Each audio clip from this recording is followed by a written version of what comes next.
So we did this problem last time using Fisher's sign test. For the time before, we used full constant sign round for the same purpose. T is the test statistic from sign test, happens to be 5, which is simply the number of plus signs. I believe we defined the difference as after minus before. So if there is an effect we would have seen something positive. The claim was that there is no effect in happiness after marriage counseling. The level of happiness was measured in an ordinal scale. 1 means not happy at all, 10 means very happy. And based on the artificial output, I just don't want to get sued by a psychologist. There is evidence to conclude that marriage counseling has no effect in happiness. So we did it using the exact test. Now we have to use an approximation. So in other words, we have to find a standardized test statistic for the Fisher sign test. So we have the test statistic T from Fisher sign test, which is 5. We've got to know what mu is and sigma is. What is mu and what is sigma?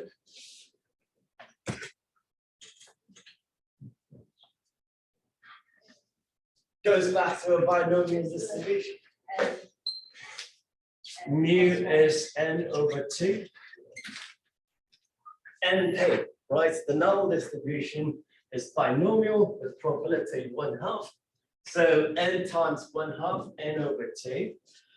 The variance is n over 4. Not the standard deviation, the variances. Which would imply sigma square root of n over 4.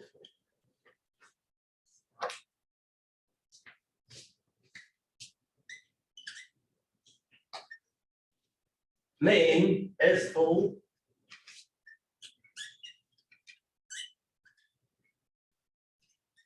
Standard deviation, square root of 8 divided by 4.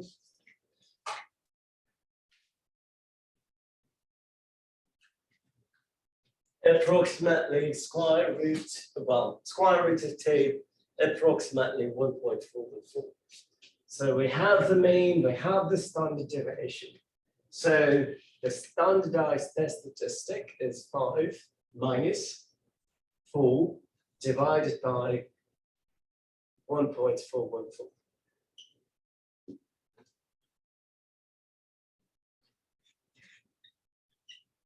And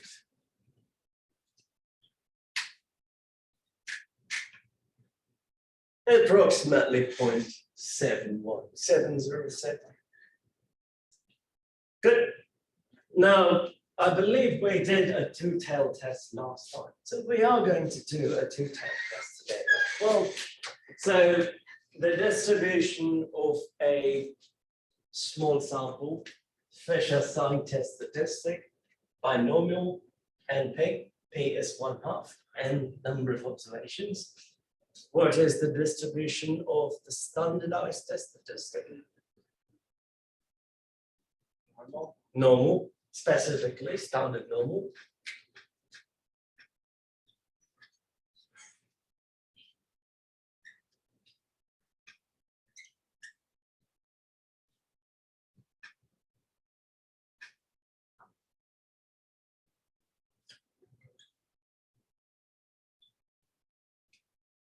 Mean is 0, standard deviation is 1.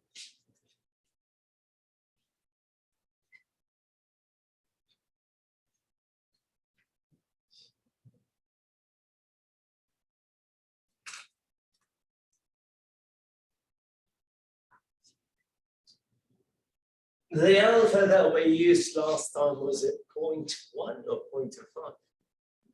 0.1.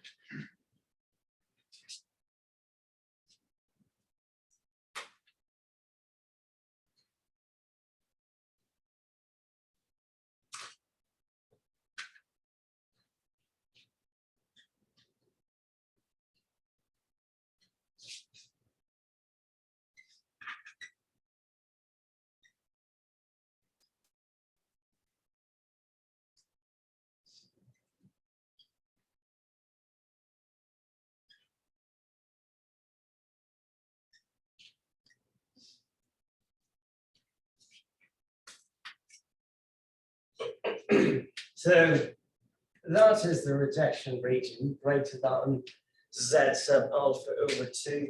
On the other side, less than negative z sub alpha over 2. This is a two-tailed test, so you take the value of alpha, which is 0.1, and divide by 2, you get 0.05. How do we find the critical value? What function do we use?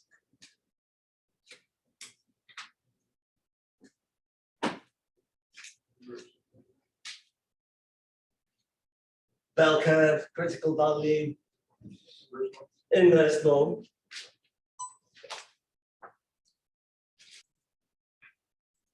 Second Mars, number 3, and the area below is what we have to specify when it comes to inverse norm. So 0.05, that would be the area above. When you do 1 minus 0.05, which is 0.95.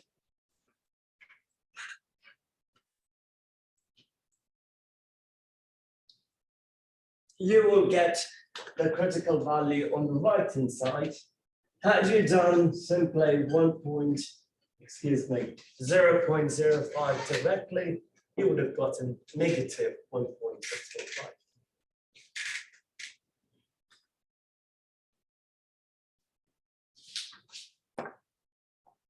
So the test statistic is 0.71. The critical value on the left-hand side is negative 1.645. Critical value on the right-hand side is positive 1.645. Where does the standardized test statistic lie? Right there somewhere.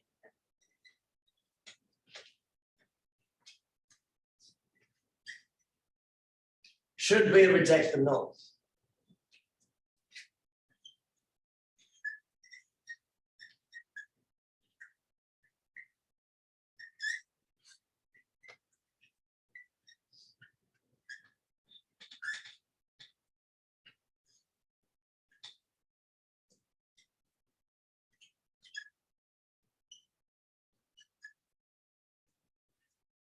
We don't reject the null, which would mean theta equals 0, before is equal to after. So it's supposed to claim that there is no evidence that marriage counseling helps you with happiness in marriage.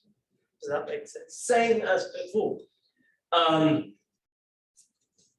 next is to find the p-value. To find the p-value, we are going to use z again.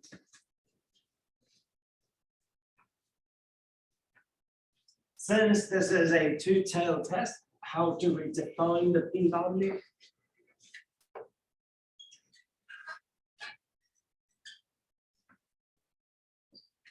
With an exact test, we've got to be careful. With binomial, we added binomial test, they added value above the test statistic on the right, then below on the left, same with Wilcoxon sign rank. But with the large sample approximation using normal, what do we do? How do we find p-value?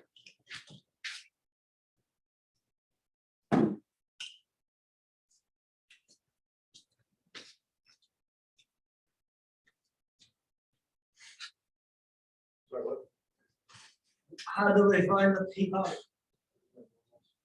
Yes, normal CTF, but before that. This is a two-tailed test, so area above the absolute value of test statistic, and is that all? Times 2. So 2 times the area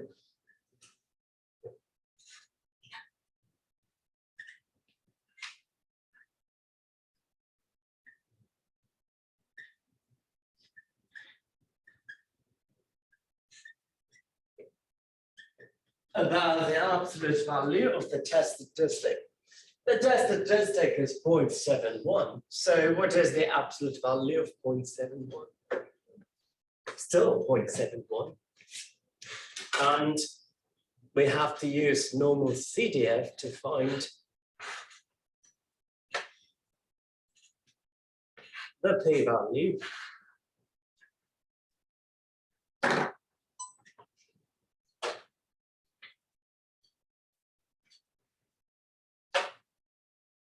So we start with 0.71 and compute the area above. So 0.71 all the way up to E99.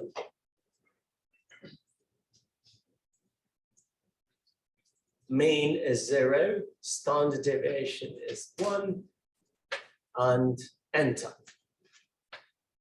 Get 0.2389. Are we done?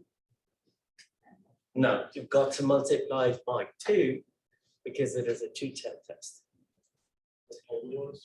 Oh, yes. So 0.4777.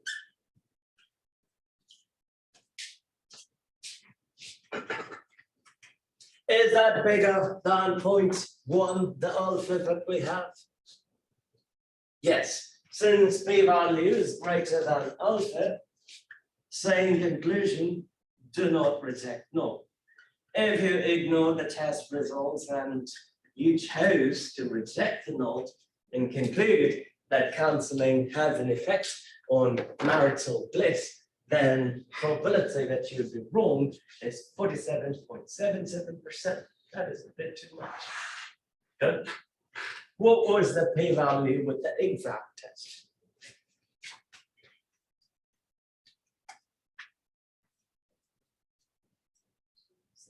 .7267. So that's with the exact test. This is with the last sample approximation. In this case, unless you know for sure that the conditions for last sample approximation is satisfied, we should simply rely on what the exact test gives us. Good.